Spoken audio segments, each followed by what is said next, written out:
Hello everyone, welcome back to the channel commerce heroes classes. बच्चों, हम लोग continue कर रहे हैं ह्यूमन रिसोर्स मैनेजमेंट के साथ। तो बच्चों, मैंने ऑलरेडी एक टॉपिक यूनिट नंबर 1 खत्म करवा दी थी। ये है यूनिट नंबर 2।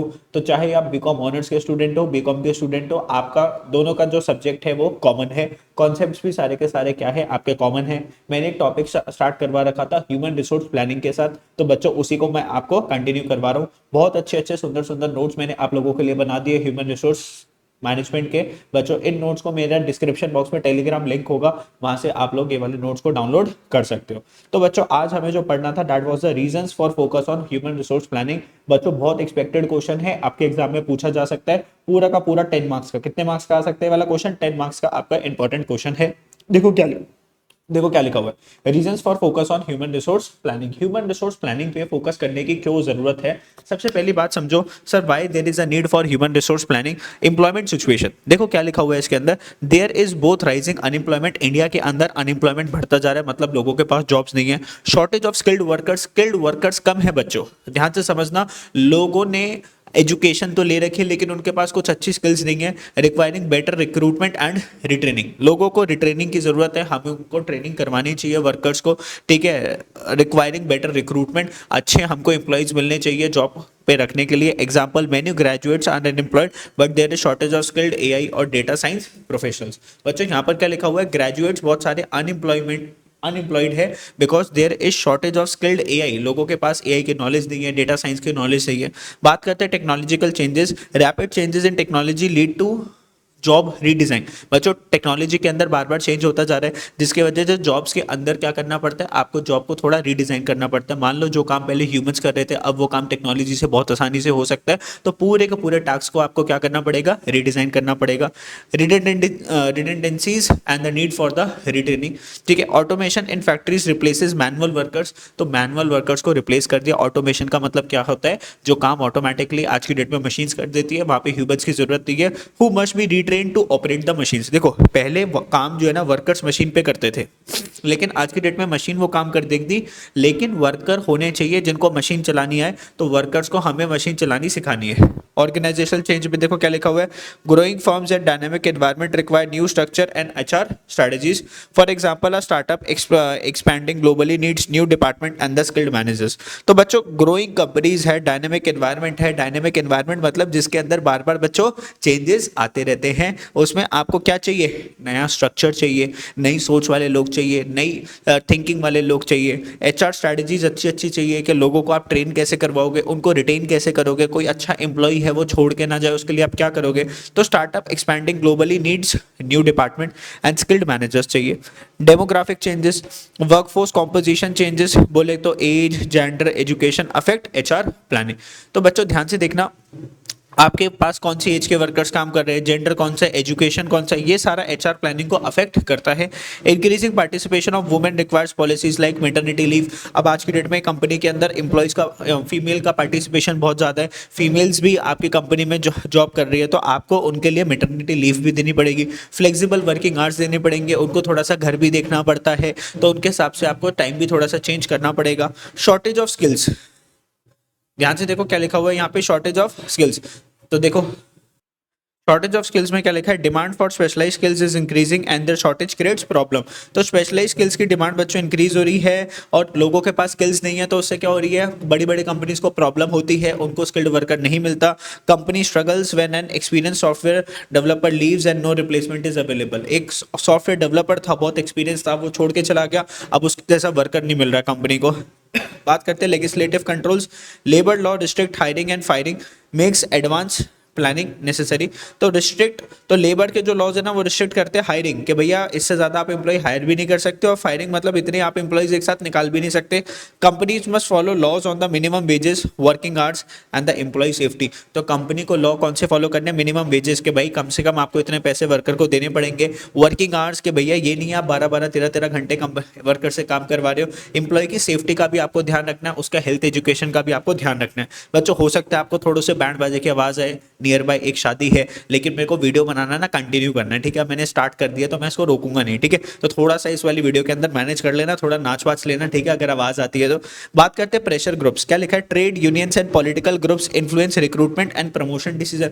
ट्रेड यूनियंस कौन होती है बच्चों? एम्प्लॉय का मसीहा, ठीक है, मतलब एम्प्लॉइज ने एक बंदे को क्या कर रखा है, सिलेक्ट कर रखा है जो कि उनके बिहाफ पे क्या लेता है, डिसीजन लेता है।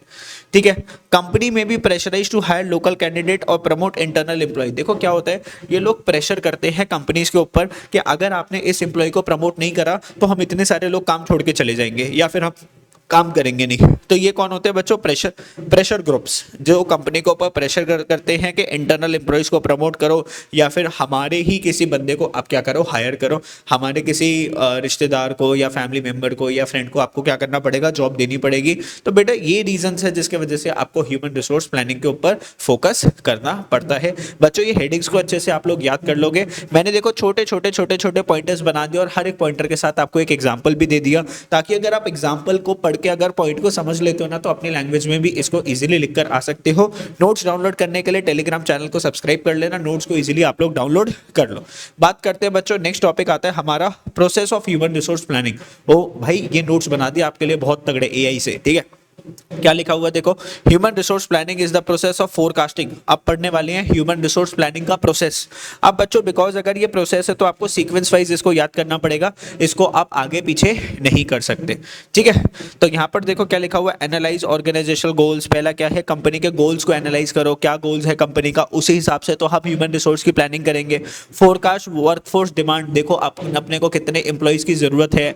एसेस द करंट वर्कफोर्स, अभी देखो हमारे पास करंट कितने वर्कफोर्स है, मान लो हमें 100 एम्प्लॉय की जरूरत है लेकिन काम सिर्फ 90 एम्प्लॉय कर रहे हैं तो 10 और एम्प्लॉय को हमें रखना पड़ेगा। Identifying the gaps and develop the strategies, देखो कहाँ पे प्रॉब्लम आ रही है, स्ट्रेटजीज बनाओ ताकि ये गैप्स खत्म कर पाओ। ये जो 100 एम्प्लॉयज चाहिए थे 90 एम्प्लॉयज है तो इस गैप को खत्म करो। Implement the HR plan, human resource department का जो प्लान है उसको इंप्लीमेंट करो, उसको फॉलो करो। मॉनिटर करो प्लान काम कर रहा है नहीं कर रहा, अगर काम नहीं कर रहा तो उस प्लान को अपडेट करो। समझे मेरी बात, नहीं समझे तो इसको हम डिटेल में पढ़ने वाले हैं, हर एक पॉइंट को डिटेल में समझेंगे। तो यहाँ पर क्या लिखा है, human resource planning is the process of forecasting and managing organisation workforce. तो फोरकास्टिंग कितने एम्प्लॉइज चाहिए उनको मैनेज करना, किसको, कंपनी के वर्कफोर्स को। Needs to ensure the right people are in the right job at the right time, आपको ensure करना है कि जितने नंबर ऑफ एम्प्लॉइज चाहिए थे वो आपके पास है, सही काम कर रहे हैं सही समय पर, ठीक है बच्चों। इतनी सी बात समझ गए आप लोग। चलो अब एक एक करके सारे पॉइंट्स को हम लोग पढ़ते हैं। मैंने बच्चों सारे पॉइंटर्स आपके लिए बना रखे, टेंशन मत लो, डिटेल में भी मैं आपको पढ़ाऊंगा, शॉर्ट के अंदर भी आपको पढ़ाऊंगा, ताकि जो बच्चे अच्छे से याद करना चाहते हैं, अच्छा स्कोर करना चाहते हैं, फर्स्ट डिवीजन लाना चाहते हैं, उनको भी दिक्कत ना हो। और जो बच्चे सिर्फ और सिर्फ हेडिंग्स के ऊपर डिपेंडेंट होकर जाना चाहते हैं, वन शॉट के ऊपर जाना चाहते हैं, तो उनके लिए भी भैया मैं मसाला ले आए हूँ एकदम, ठीक है। चलो अब थोड़ी सी बैंड बाजों की ज़्यादा आवाज़ बढ़ती जा रही है, मुझे समझ में नहीं आ रहा मुझे कंटिन्यू करना चाहिए नहीं करना चाहिए, लेकिन थोड़ा थोड़ा मैं आपके लिए क्या कर देता हूँ बच्चों, कंटिन्यू कर देता हूं।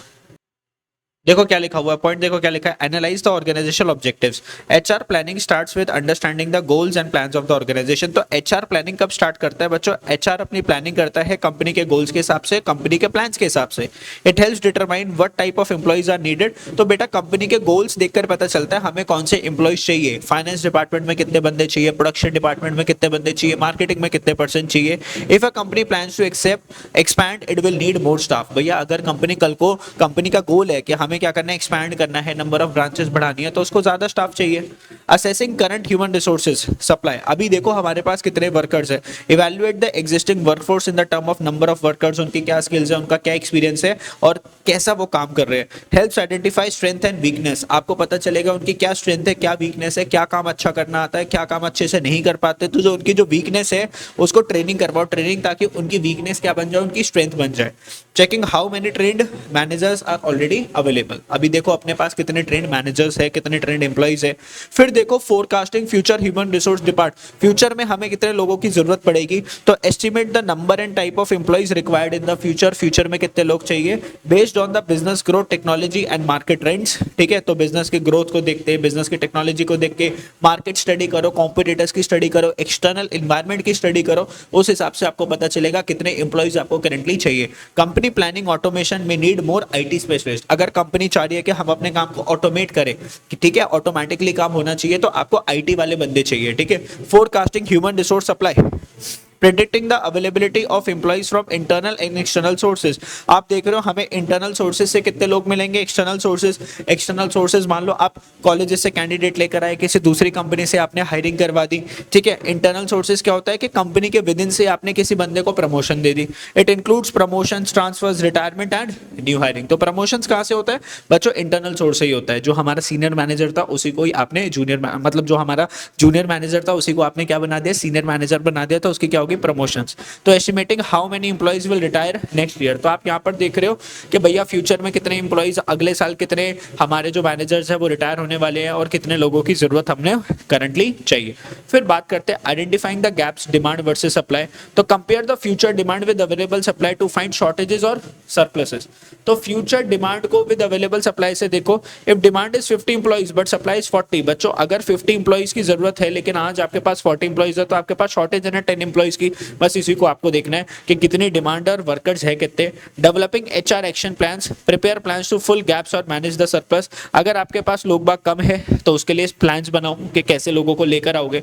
अगर आपके पास सरप्लस है तो देखो इनको निकालना कैसे है, ठीक है। हमने एक पढ़ा था वीआरएस पढ़ा था, वॉलंटरी रिटायरमेंट स्कीम, उससे आप एक्स्ट्रा वर्कर्स को भी हटा सकते हो, निकाल सकते हो। It includes recruitment, training, promotion, transfers और डाउनसाइजिंग। डाउनसाइजिंग का मतलब नंबर ऑफ एम्प्लॉइज को कम करना। हायरिंग न्यू एम्प्लॉइज और ट्रेनिंग एग्जिस्टिंग वन। आप डिसाइड करो कि आपको नए एम्प्लॉइज को रखना है या पुराने भी वाले एम्प्लॉइज को आपको ट्रेन करना है।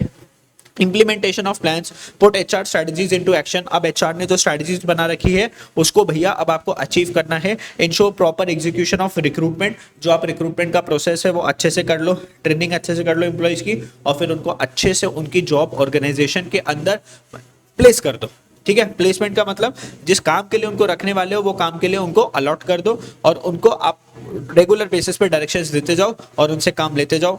Monitoring and control, regular review HR plans and make necessary adjustment. HR plans को देखते रहो, अगर उसके अंदर कुछ आपको लगता है कुछ ठीक करना है तो उसके एडजस्टमेंट करो, ठीक है। प्लस माइनस कुछ करना है तो भैया प्लान्स को अपना चेंज करो। Ensures plan remain effective and aligned with the organisational goals. HR के प्लान्स कंपनी के गोल्स के हिसाब से होने चाहिए। Revising the hiring plan due to the market changes. Market में अगर कोई चेंजेस आ रहे हैं, जैसे मान लो कोविड आया था उसकी वजह से बिजनेसेस एकदम बंद हो गए थे, तो उस हिसाब से अपने हायरिंग प्लान्स को रखो ना। अब उस टाइम कोविड के टाइम में कितने कंपनीज ने अपने एम्प्लॉइज को निकाला करा था, या फिर बाद में कोविड के बाद फिर दोबारा से उन लोगों को क्या करा था, हायर करा था। तो उस हिसाब से भैया आपको अपना काम करना चाहिए। तो बच्चों ये मैंने आपको कितने पॉइंट्स करवाए, ये 8 पॉइंट्स है। 8 पॉइंट्स आपको सीक्वेंस वाइज याद करने पड़ेंगे process of human resource planning के, आगे पीछे नहीं कर सकते। तो यहाँ पर ये क्वेश्चन आपका बहुत अच्छा बन सकता है, एकदम 10 मार्क्स का क्वेश्चन है और 8 पॉइंट है इसके। अच्छे से बच्चों इसको लर्न कर लेना, ठीक है। अगर कोई दिक्कत आती है तो नीचे आप कमेंट बॉक्स में कमेंट कर दो, मैं आपका रिप्लाई जरूर दूंगा।